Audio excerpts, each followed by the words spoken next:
Bienvenue dans le débat de France 24. Qui l'eût cru il y a encore 10 ans quand débute le soulèvement en Syrie en plein printemps arabe? Après la Tunisie, l'Égypte et la Libye, bien peu pensent alors Bachar al-Assad capable de se maintenir au pouvoir. Lui, l'héritier d'un régime qui semble à bout de souffle, rejeté par une majorité de sa population, si l'on s'en tient à la grille de lecture purement confessionnelle. S'était compté sans l'enlisement de l'opposition, le morcellement de la rébellion et finalement l'intervention de la Russie, aidée sur le terrain par l'Iran. Moscou a quasiment rendu les clés de son pays à Bachar el-Assad, qui aujourd'hui contrôle à nouveau la majorité de son territoire. Oui, mais à quel prix ? D'après l'Observatoire syrien des droits de l'homme, la guerre a fait 388 000 morts, sans compter les 88 000 prisonniers disparus dans les prisons du régime, en plus des 12 millions de Syriens déplacés, poussés à l'exil. Une victoire à la Pyrrhus. On en débat avec Wassim Nasr, mon confrère de France 24, auteur d'État islamique, le fait accompli chez Plomb. Bonjour Wassim, merci d'être avec nous. Merci également à notre autre confrère de France 24, Antoine Mariotti, qui vient de sortir ce livre, La honte de l'Occident, chez Talandier, les coulisses du fiasco syrien. Vous avez interviewé à peu près une centaine de grands témoins de ces 10 années. On va en reparler dans un instant. Également avec nous, Firas Kontar, juriste franco-syrien. Vous êtes, on peut le dire, un opposant au régime de Bachar el-Assad. Merci d'être avec nous. Et puis notre consoeur de Politico, correspondante pour l'Europe, Rim Momtaz, vous avez couvert dans vos fonctions précédentes la guerre en Syrie. C'était pour la chaîne américaine ABC News. Rim Momtaz, aujourd'hui, la guerre en Syrie est-elle terminée ? Pas du tout, même si les gens, certains observateurs aiment dire que Bachar el-Assad a gagné et que la guerre est terminée. Elle n'est clairement pas terminée, puisque de toute façon, on n'a pas un traité ou une paix ou des solutions pour les différents conflits qui existent aujourd'hui en Syrie, parce qu'en fait aujourd'hui il y a plusieurs conflits qui ont lieu en même temps en Syrie. Il y a la situation dans le nord-est qui est différente de la situation dans le nord-ouest. Il y a plusieurs conflits, dans le sens où il y a un conflit évidemment syrien, mais il y a aussi un conflit régional, mais aussi un conflit entre de grandes puissances comme la Russie et les États-Unis. Les positions, Wassim Nasr, aujourd'hui, elles sont figées. Si la guerre n'est pas terminée, en tout cas, on peut dire qu'aujourd'hui, il y a finalement moins de combats, moins de morts et des positions totalement figées. Il y a des positions figées depuis quelques mois. Il y a toujours des escarmouches, on va dire, aux alentours d'Idlib, mais il ne faut pas oublier, par exemple, que les checkpoints de l'armée syrienne sont toujours attaqués à Deraa. Il ne faut pas oublier que l'État islamique a monté en puissance en termes d'activité, que ce soit au nord de l'Euphrate face aux forces kurdes ou au sud de l'Euphrate face aux forces armées syriennes, milices supplétives, qu'elles soient palestiniennes ou chiites, appuyées par les Russes. Il y a eu des grosses opérations dans la Badia syrienne depuis des semaines pour essayer de contrer les dernières cellules de l'État islamique là-bas, qui est toujours en capacité, à l'inverse qu'au nord de l'Euphrate, de former des convois, de faire des attaques plus ou moins complexes. Et donc il y a besoin de l'appui aérien russe, en l'occurrence, hélico, avions, pour contrer cette menace. Et du côté d'Idlib, il faut dire que, on va dire, HTS, donc Tahrir al-Sham, qui est la faction la plus puissante aujourd'hui à Idlib, arrive à maintenir ses fronts en application, on va dire, des accords ou de l'entente entre Ankara et Moscou pour geler ce front-là. Mais n'empêche, encore une fois, il y a des escarmouches, il y a des bombardements. Il y a l'armée syrienne a bombardé des localités. Ils ont bombardé aussi un lieu de raffinement artisanal de pétrole. Des villages ont été bombardés. Donc même s'il n'y a pas de grands combats ou de grandes percées de part et d'autre, la situation n'est pas du tout, on va dire, pacifiée. Pas pacifiée. Pour autant, Firas Kontar, est-ce qu'on peut dire aujourd'hui que Bachar el-Assad a remporté, sinon la guerre, du moins de grandes victoires? Je ne sais pas si on peut parler d'avoir remporté une victoire quand on voit la situation de Bachar el-Assad aujourd'hui et la situation du pays. Le pays qu'il est censé gouverner est totalement détruit, les infrastructures. Il règne aujourd'hui sur une population d'environ 7 millions d'habitants, là où la Syrie de 2011 comptait 21 à 22 millions d'habitants. Il est aujourd'hui le représentant de l'occupation russe et iranienne. Donc aujourd'hui, c'est le prix de sa victoire. N'avoir aucun pouvoir, sinon celui de nuisance sur sa propre population. C'est le seul pouvoir qu'il reste aujourd'hui à Bachar el-Assad. Il est vraiment sans légitimité, sans aucun pouvoir, et la Syrie n'est plus un État viable aujourd'hui, on le sait. La Syrie, économiquement, n'est plus un État viable. Sa souveraineté est bafouée tous les jours par les occupants, qu'ils soient russes, iraniens, turcs, américains et aussi par Israël qui, toutes les semaines, mène des frappes dans le territoire syrien contre les milices iraniennes. Donc, de quelle victoire pouvons-nous parler aujourd'hui quand on voit cet État qui n'a plus aucune caractéristique en réalité d'un État? Clairement, aujourd'hui, il reste un chef de clan, un chef de clan criminel qui est à la tête de ce clan grâce au soutien extérieur, mais la Syrie n'existe plus en tant qu'État viable, clairement, aujourd'hui. Antoine Mariotti, on va évoquer évidemment la situation de la Syrie en tant qu'État. Peut-on même d'ailleurs parler d'État? Toujours est-il que Bachar el-Assad aujourd'hui est celui qui contrôle la situation, ou est-ce qu'on est face à un dirigeant finalement sous tutelle, voire sous double tutelle, russe et iranienne? Mais c'est vrai qu'il est à la tête d'un État, oui, on peut toujours parler d'un État, mais qui ne ressemble plus du tout à la Syrie d'il y a 10 ans. Tout ce qui vient d'être dit. C'est ce qu'on appelle la Syrie utile aujourd'hui, ce qui contrôle. Oui, c'est horrible ce mot, parce que c'est comme si le reste de la Syrie n'avait aucune importance. Elle est beaucoup moins peuplée, elle est économiquement beaucoup moins importante, mais enfin, les gens qui y habitent comptent quand même. Mais oui, c'est ce que l'on appelle, c'est un peu horrible, mais la Syrie utile, en effet, c'est-à-dire toute la côte, toutes les grandes villes, et Damas. Après, de là à dire qu'il n'a pas gagné la guerre, concrètement, cette révolution et cette guerre, c'était chasser Bachar el-Assad du pouvoir. Aujourd'hui, l'opposition modérée, elle a quasiment disparu, elle est réduite à peau de chagrin, et Bachar el-Assad est toujours là. Donc pour moi, oui, il a gagné cette bataille, cette guerre. Pour autant, c'est une victoire pitoyable, parce que son pays est détruit, c'est au prix du départ de la moitié de sa population, d'une économie qui est complètement en ruine, d'un avenir qui est désastreux et on ne voit même pas lequel. Donc oui, c'est une victoire, mais qui est vraiment pas brillante. Alors certes, grâce à des alliés, cela dit, il n'y a pas beaucoup de conflits que l'on gagne sans alliés non plus. Donc voilà, mais c'est surtout un désastre terrible pour la population aujourd'hui et pour demain. Un dirigeant qui ne tient que par ses puissants parrains, Rime Momtaz, et d'ailleurs régne-t-il même sur un pays? Est-ce qu'on peut parler d'un pays quand on voit l'économie de guerre dans laquelle subsiste péniblement la majorité des Syriens aujourd'hui? Mais ce qui est intéressant, c'est que la Syrie et les dirigeants de la Syrie, que ce soit Bachar el-Assad ou son père avant lui, Hafez al-Assad, étaient toujours de ceux qui parlaient beaucoup de l'importance de la souveraineté nationale. Aujourd'hui, clairement, Bachar el-Assad a donné cette souveraineté à ses alliés iraniens et russes, qui sont la seule raison pour laquelle il est toujours là où il est. Il faut se rappeler qu'en 2015, quand la Russie décide de faire son intervention militaire, malgré un soutien très important de la part de l'Iran, à travers ses propres militaires, mais aussi à travers le Hezbollah libanais, le régime de Bachar el-Assad était en très mauvaise situation. Donc il a fallu l'intervention militaire de la Russie en 2015 pour qu'il tienne debout. Donc, de un, la question de la souveraineté est une question ouverte aujourd'hui. Deuxièmement, évidemment, un autre point qui était très important pour les Assad, c'était cette position qu'ils avaient et qu'ils défendaient de tenir face à Israël.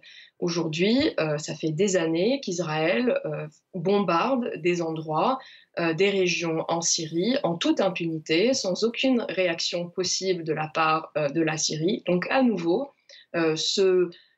cet argument que la famille Assad a toujours tenu ne tient pas. Donc, troisièmement, comme vous le dites, l'économie de guerre. Aujourd'hui, si on regarde sur le terrain en Syrie, plusieurs parties importantes de la Syrie sont en fait gérées par des seigneurs de guerre qui usurpent de leur puissance et de leur pouvoir sur le terrain pour, évidemment, à travers des barrages, des checkpoints et des milices qu'ils ont bâtis et sur lesquels d'ailleurs le président Assad compte aujourd'hui. Une économie de guerre, des zones de non-droit, pas toujours administrées. La Syrie peut tenir combien de temps dans cette situation, Wassim Nass? Combien de temps, on ne sait pas. Ça dépend beaucoup aussi de l'entente, on va dire, entre les Russes et les Iraniens, comment ça va s'articuler sur le terrain, en tout cas la Syrie ou l'État syrien tel que représenté par Bachar el-Assad.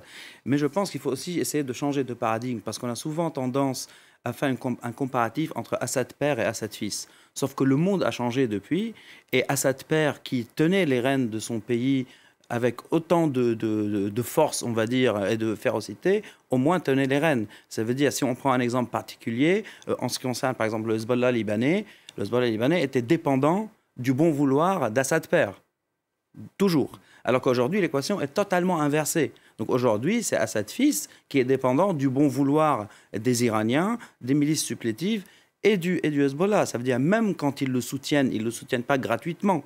Parce qu'eux aussi, ils sont en train d'avancer leurs pions, que ce soit à Damas, dans les environs de Damas, ou même dans la région de Deir ez-Zor, où ils ont des bases fixes, qui sont d'ailleurs frappées par les Israéliens régulièrement, où il y a aussi un effort pour s'attirer les faveurs de la population. Donc de conversion aussi au chiisme, de construction de mausolées, et de focalisation sur cet aspect chiite de la chose qui n'était pas du tout courant à l'époque d'Assad père, qui était certes alaouite dans sa communauté alaouite, mais il n'y avait pas cet aspect, on va dire, religieux communautaire exacerbé qui existe aujourd'hui et duquel est totalement dépendant aujourd'hui le pouvoir de Bachar al-Assad. Donc il ne faut pas exagérer la comparaison entre le Bismarck du Moyen-Orient, qui était le père, et le fils aujourd'hui. Il tient, oui, il tient, mais il tient sous perfusion et il est totalement, encore une fois, dépendant.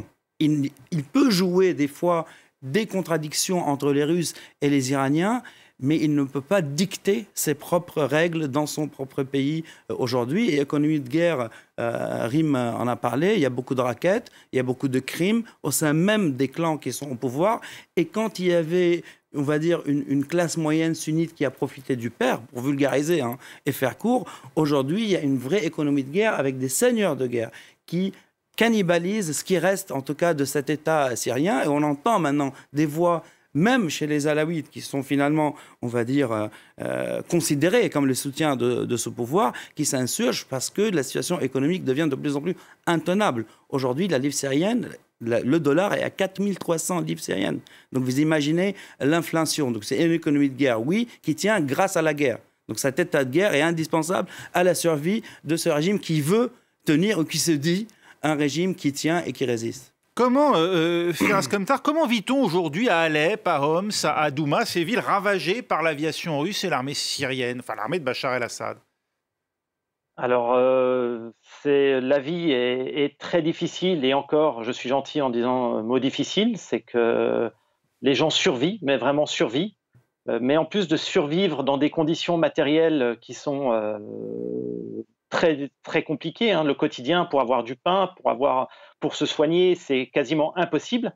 Mais aussi reste l'insécurité causée par le régime. Ça veut dire que ces zones où l'opposition avait pris des positions qui ont été reconquises par le régime et ses alliés, aujourd'hui les hommes sont enlevés, ils subissent la torture, ils disparaissent.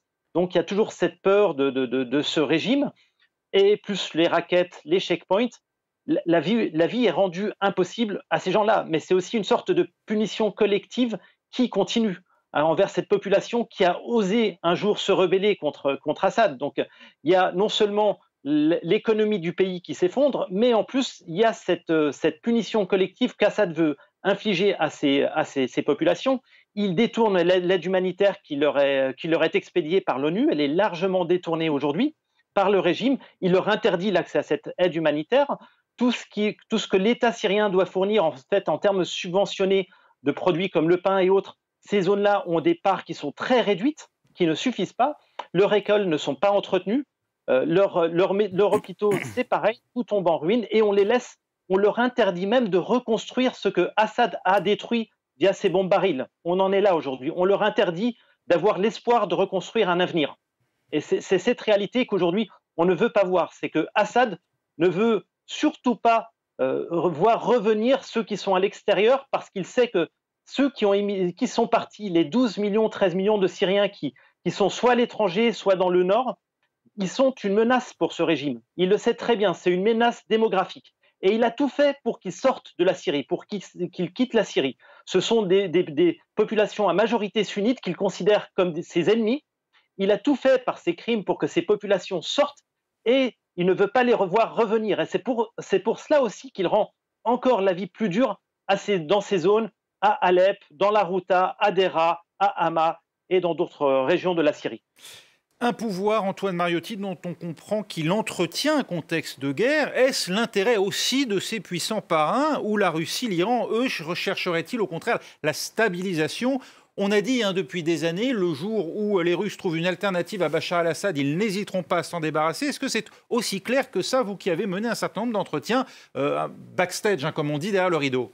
Je pense que les Iraniens et la Russie, à long terme en tout cas, ont plus intérêt à avoir une certaine stabilité s'installer et ça leur coûtera moins cher et ils pourront enfin voir les bénéfices de tous leurs investissements ces dernières années. Et autant je suis complètement d'accord avec ce qu'a dit Raymond Taz et Wassim il y a quelques instants, autant je pense, pour apporter une nuance, qu'il ne faut pas complètement sous-estimer non plus l'importance de Bachar al-Assad qui non seulement a réussi à écarter toute potentiel relève ou changement. Il n'y a personne qui aujourd'hui est en mesure de prendre son pouvoir, de prendre sa place. Et du coup, les Russes, vous qui disiez il y a quelques instants, s'il y a quelqu'un pour le remplacer, ils se précipiteront. Ça fait 10 ans qu'on nous dit que les Russes... Enfin ça, mais lui a fait le ménage pour qu'il n'y ait personne. Donc, ils sont aussi tenus, les Russes et les Iraniens. Certes, il est sous tutelle, Bachar al-Assad, mais il s'est parfaitement joué de cette tutelle-là en disant, je sais très bien que vous, Russes et Iraniens, après tout l'investissement diplomatique, politique, militaire, économique que vous avez fait ces dernières années dans mon pays, vous n'allez pas partir comme ça du jour au lendemain. Vous n'allez pas, si les Russes partent, laisser toutes les parts du gâteau aux Iraniens, par exemple, et vice-versa. Donc il s'est enjoué. Pour autant, évidemment, ce n'est pas le roi du pétrole, et encore une fois, il est la tête d'un pays qui est complètement en ruine, et il y a évidemment une forte influence russe et iranienne, comme ça a été très justement rappelé. C'est comme ça qu'il a écarté Makhlouf d'ailleurs, hein, parce que Makhlouf, son cousin, en plus d'avoir un pouvoir, on va dire, économique, c'était le financier de l'État syrien, il avait aussi un pouvoir politique, parce qu'il était parmi des rares qui avaient, on va dire, une milice privée, hein, sous le sigle d'un parti politique, on ne va pas rentrer dans les noms, mais il était en capacité de lever des hommes en armes. Donc il l'a très vite écarté, parce que, pour empêcher en tout cas toute création d'alternatives. Mais il faut imaginer ça comme une guerre entre clans. C'est-à-dire il n'y a pas de place, pour l'erreur, ni pour Assad, ni pour les gens autour de lui. Et comme Antoine l'a très bien dit, en tout cas, il a fait un bel ménage autour de lui. Il est devenu une personnalité, Makhlouf. Il est entouré de sous-fifres, sinon il fait exprès de s'entretenir de son trône. Et il a changé tous les chefs des services de renseignement il y a quelques semaines aussi, hein. Il a fait un roulement de changement. Que personne ne lui fasse d'ombre, on l'a compris. On va en reparler dans un instant. On évoquera bien sûr la situation à Idlib, qui reste la dernière grande poche de résistance. Outre évidemment d'autres régions contrôlées notamment par les forces kurdes notamment. Ça aussi on l'évoquera, le rôle de la Turquie et bien sûr de la Russie. Ce sera le thème de la deuxième partie du débat. Restez avec nous.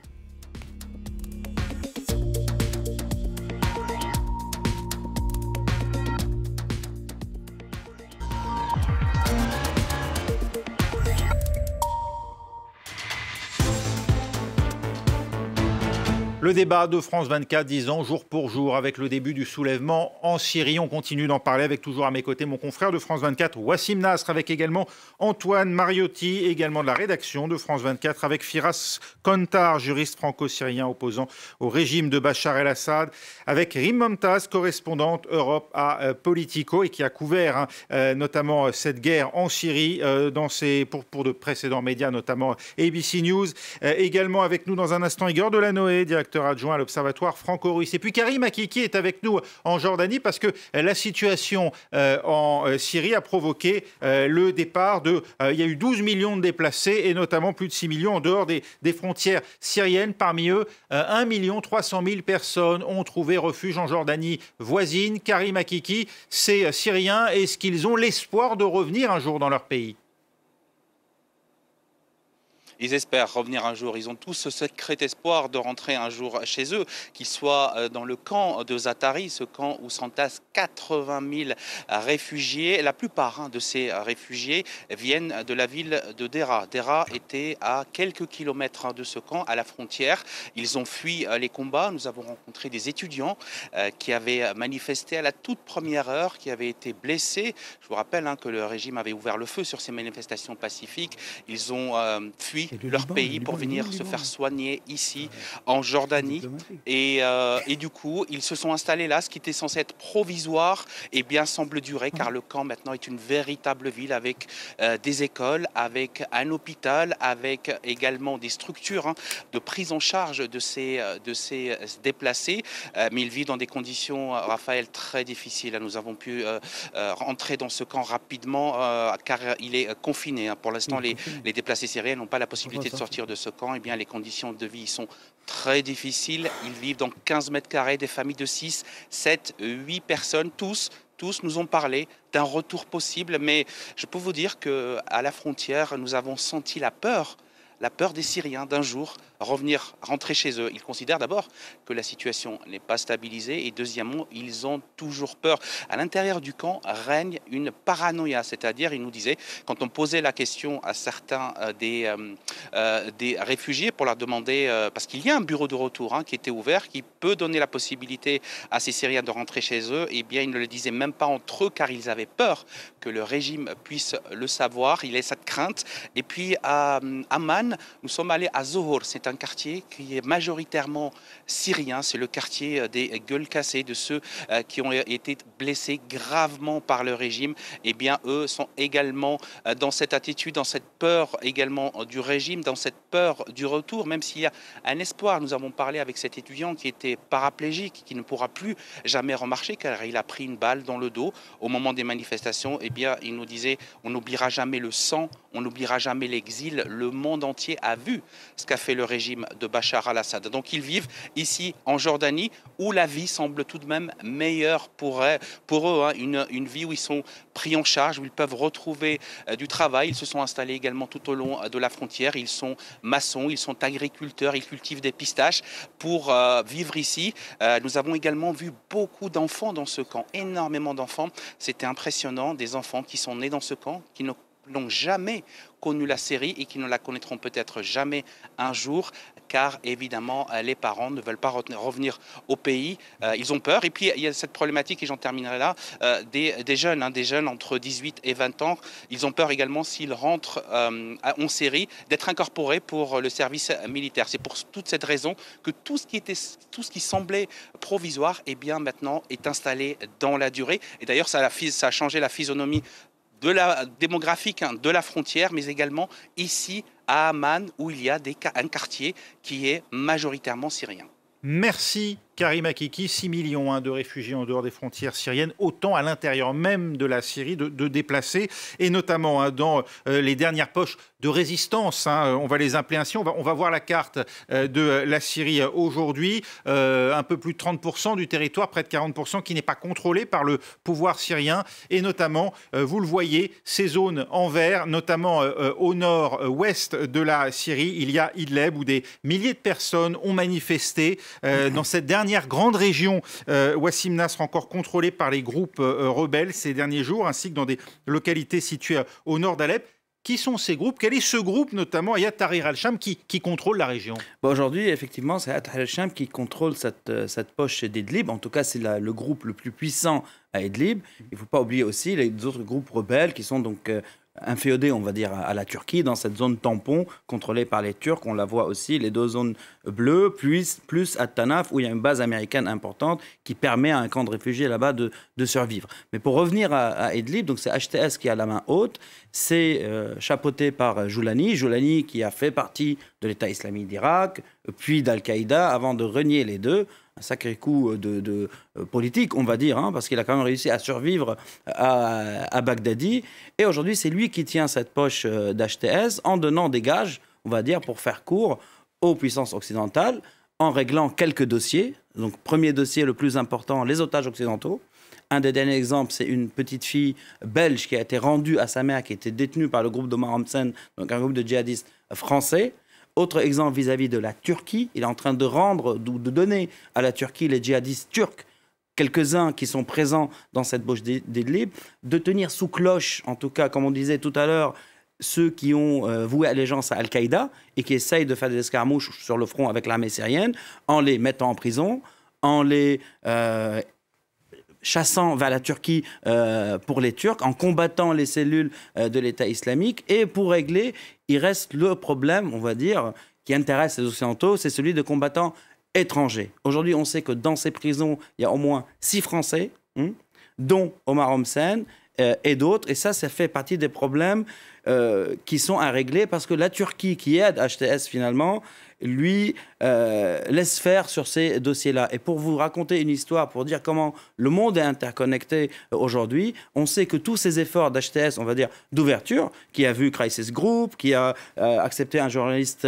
américain, etc., ont été mis à mal par un incident qui a eu lieu ici en France. Donc c'est l'assassinat du professeur Samuel Paty. Pourquoi ? Parce que son assassin avait des contacts à Idlib, russophones, dont un qui est de nationalité tadjik, qui était caméraman pour un groupe ouzbek, un sous-groupe, on va dire, d'HTS, et ça a posé problème à HTS dans cette dynamique d'ouverture. Normalisation vis-à-vis de l'Occident. Exactement. Et donc, vous voyez comment c'est compliqué, parce que cette porte d'ouverture-là permet une certaine pacification, parce que dans l'histoire du monde, quand il y a des groupes rebelles, djihadistes ou autres, il faut ouvrir des soupapes. Ça a été le cas avec l'IRA, le cas avec le LP, le cas avec le Hamas. Et donc, quand il y a des portes qui s'ouvrent, il faut essayer d'en profiter. Et là, HTS, c'est ce qu'ils essayent de faire. On verra ce que ça va donner avec le temps, parce qu'il y a beaucoup de contentieux, aussi avec les minorités, aussi avec des ONG sur place. Mais on voit en tout cas qu'il y a un changement radical vis-à-vis de l'appartenance à la mouvance djihadiste. Et aujourd'hui,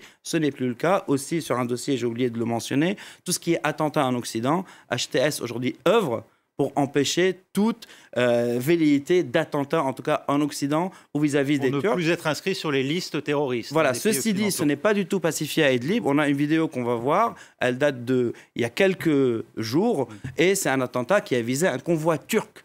Donc ça aussi, les gens ne savent pas, mais les Turcs aussi sont en première ligne dans cette zone-là. Et c'est un groupe djihadiste, on va voir là, qui va viser un véhicule, donc un blindé de l'armée turque qui est sur zone. Et les Turcs ont été visés plusieurs fois, ils ont perdu beaucoup de soldats, justement...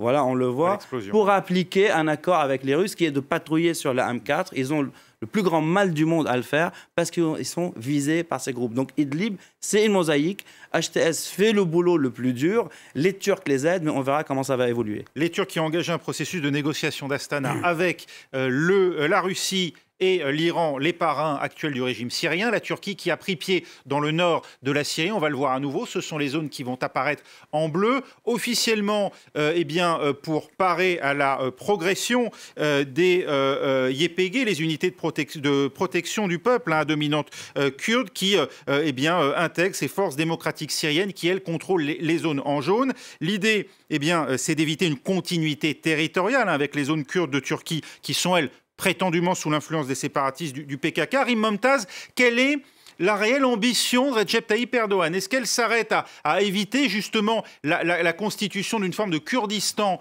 aux frontières de la Turquie, ou bien y a-t-il, au-delà de cela, un message peut-être adressé à l'ensemble du monde sunnite?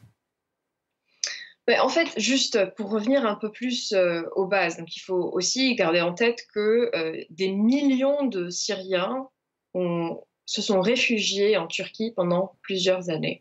Et à un certain moment, le gouvernement turc a voulu finalement créer une zone de sécurité ou une zone de tampon pour pouvoir ramener, c'est pas nécessairement rapatrier parce qu'en fait ces gens ne sont pas revenus dans leur propre village, mais ramener ou renvoyer en Syrie des réfugiés syriens qui étaient chez eux, et aussi essayer d'éviter que de nouvelles vagues de réfugiés syriens quittent Idlib et la zone du nord-ouest et viennent en Turquie. Donc ça, c'était vraiment, si vous voulez, le premier objectif pour lequel les Turcs sont rentrés dans le nord-ouest et ils ont établi cette zone qui est aujourd'hui sécure. La deuxième chose, c'est que depuis l'arrivée donc des Turcs, on se rappelle, d'ailleurs il y a un an exactement, les bombardements continuaient du côté du régime, que ce soit avec la force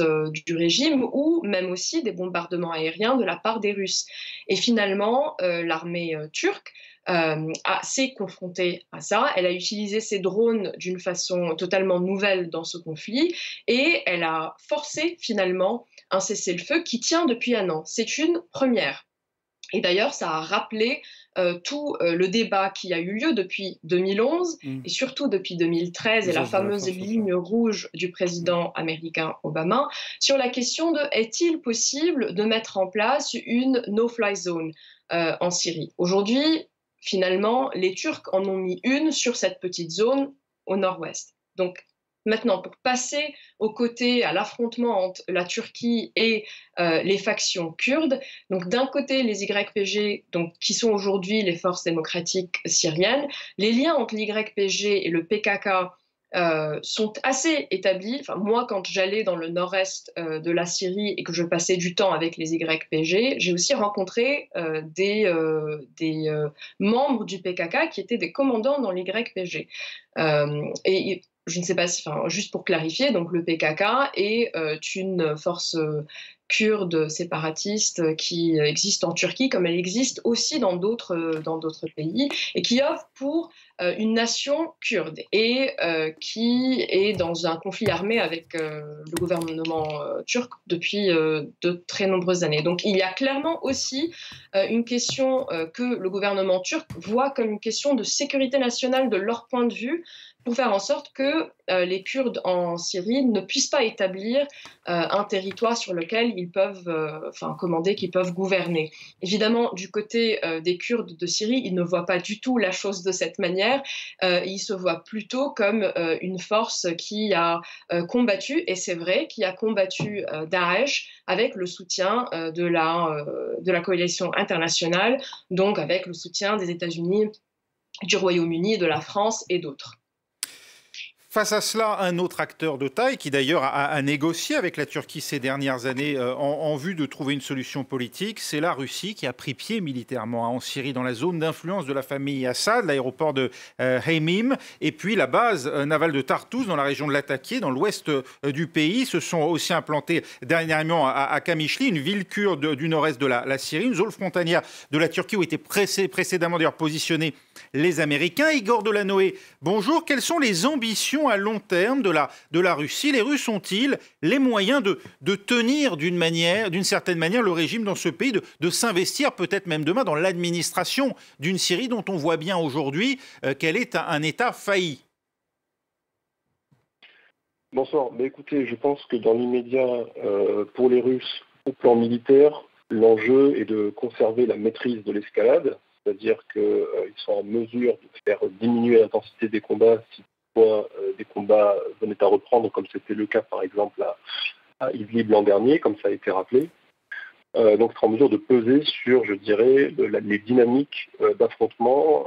On voit bien que le conflit est passé d'un conflit de haute intensité à un conflit aujourd'hui de basse intensité. Il me semble que l'armée russe est aujourd'hui en mesure de faire face à ce type de conflit.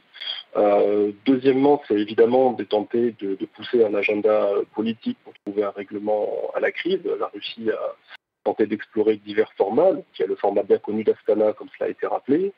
Là, très récemment, Sergei Lavrov, le ministre russe des Affaires étrangères, était en tournée dans le Golfe. Et de passage au Qatar, il a rencontré son homologue turc. Et aujourd'hui, on voit un nouveau triangle apparaître, un triangle Russie, Turquie, Qatar, où il y aura un agenda, là aussi, donc affiché pour, je dirais, soulager le fardeau humanitaire et essayer de trouver des solutions pour plutôt, je dirais, pousser une forme d'agenda économique. Donc, les Russes balancent un petit peu sur ce plan-là. La Russie a-t-elle les moyens et même l'envie de faire du nation building, comme les Américains n'ont pas réussi à le faire, par exemple, en Irak? Non, je pense pas. D'ailleurs, je pense pas qu'il y ait grand monde qui puisse se prévaloir d'une expérience véritablement concluante en matière de nation building ou de state building. Donc, à mon avis, l'idée est de conserver leur empreinte qui est cristallisée sur la région côtière syrienne, le pays alaouite, comme ça a été rappelé dans votre sujet, qui est véritablement le lieu où s'ancre l'influence russe depuis les années 70 au moins. Hein.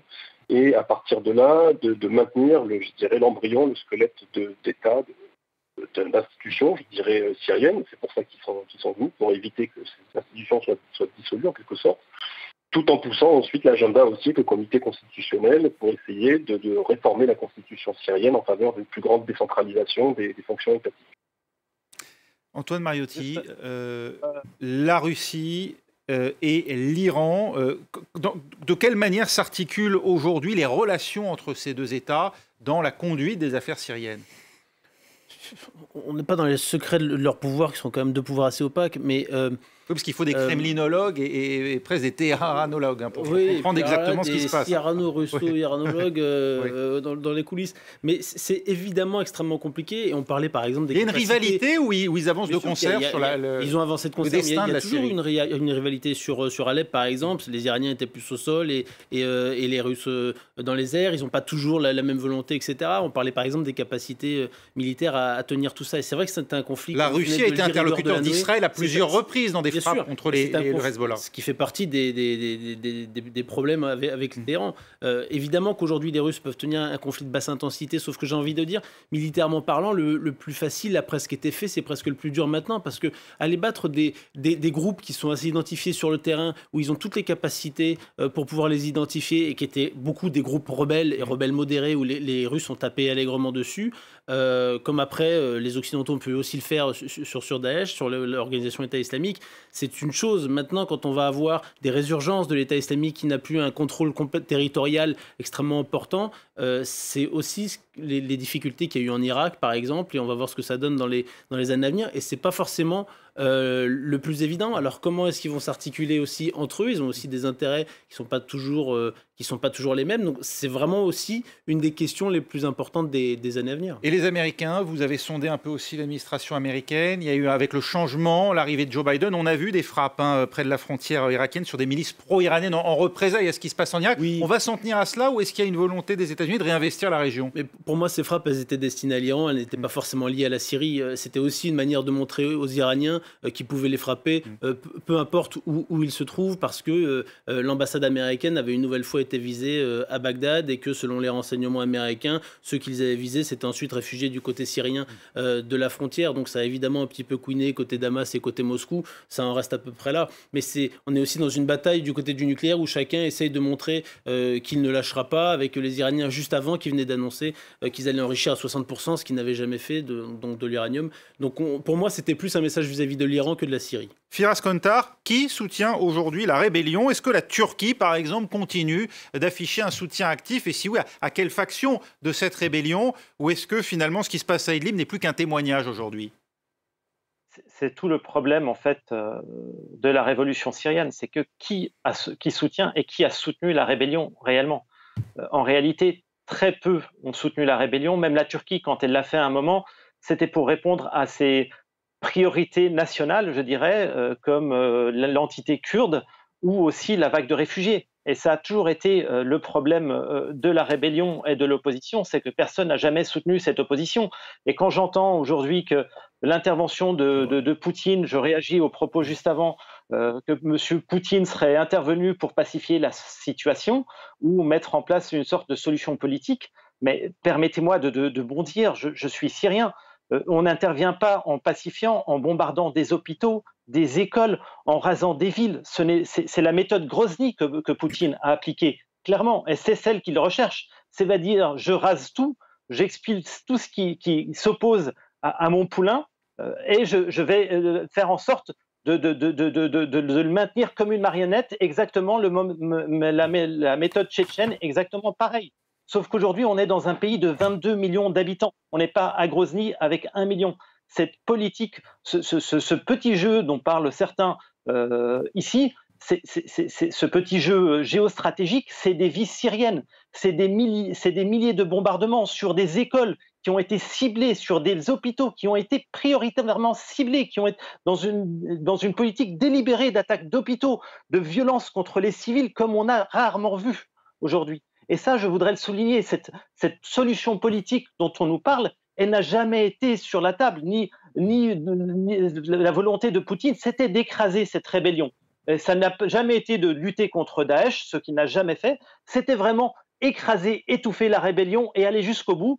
Et il avait le terrain pour, parce que personne de l'Occident n'a jamais voulu soutenir les rebelles. Et ça, c'est une réalité. Donc, je voudrais qu'on resitue aussi le débat dans cette réalité-là et qu'on arrête de nous dire qu'il y a des négociations. Il y a eu Erdogan est rentré dans ce jeu avec Poutine dans ce qu'on appelle les accords d'Astana, contraint et forcé parce que personne dans l'Occident ne voulait jouer sur ce terrain de jeu malheureux, sur ce bac à sable qui est devenu la Syrie. Aujourd'hui, on a laissé faire Poutine et Khamenei. et Erdogan, pour peser, est rentré dans ce jeu-là pour les intérêts principalement de la Turquie. Donc aujourd'hui, les Syriens, ces millions de Syriens qui sont aujourd'hui réfugiés, qui sont déplacés, personne n'en parle. Encore une fois, quand j'entends la Russie, que le ministre des Affaires étrangères qui va se balader au Qatar et ailleurs pour chercher une solution, mais il est là le problème aussi, où on place le Syrien, parce qu'on ne règle pas. Et là, je suis désolé, mais Poutine ou ses représentants n'ont rien compris à ce qui s'est passé, la vague du printemps arabe. On ne règle pas le problème aussi du haut par des puissances étrangères. Le printemps arabe, c'était une volonté populaire, c'était un soulèvement populaire. Et on va répondre à ce problème en prenant en compte cette volonté de changement qu'a exprimé les Syriens. Ce n'est pas en allant faire le tour des capitales et en laissant mourir les Syriens qui rentrent aujourd'hui en Syrie, mourir en prison. Et on doit en rester là, malheureusement. Oui, malheureusement, Firas Kantar. Oui, mais vous voyez, ceux qui sont rentrés en Syrie, il faut le dire, ils sont morts dans les prisons du régime, sous la torture, les exilés. Il y en a qui sont rentrés et ils sont morts sous la torture. Et ça, il faut le souligner, la Pax Poutina qui a abouti aujourd'hui à la mort de ceux qui se sont rendus à Poutine en Syrie, dans le sud et dans la Ghouta. Et ça, je voudrais bien qu'on revienne à cette problématique-là, à la problématique des Syriens, et pas qu'à la géopolitique. Merci, ce sera le mot de la fin. En tout cas, merci à vous, Firas Kantar, d'avoir été avec nous, à Igor Delanoë qui est intervenu, à Rim Momtaz, ainsi qu'à Wassim Nasr et Antoine Mariotti et Karim Akiki, lui qui était à Amman. C'est la fin de ce débat. Merci de l'avoir suivi. Prochain journal dans 6 minutes sur France 24.